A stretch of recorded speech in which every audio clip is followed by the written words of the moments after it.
मारूफ drama writer director खलील-ur-Rehman कमर की साहबजादे की शादी की तकरीब लाहौर में मुनक्किद हुई।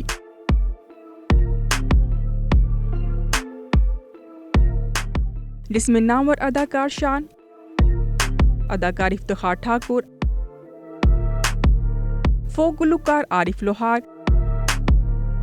अदाकारा मायरा खान, अदाकार राशिद महमूद, गुलकार वारिस बेग, अदाकार मेजबान नूरुल हसन, ढोल स्टार अरिश्मा मरियम, सीनियर अदाकार खालिद भट्ट, अदाकार काशिफ महमूद और हदायतकार मसूद भट्ट समेत दीगर ने शिरकत की।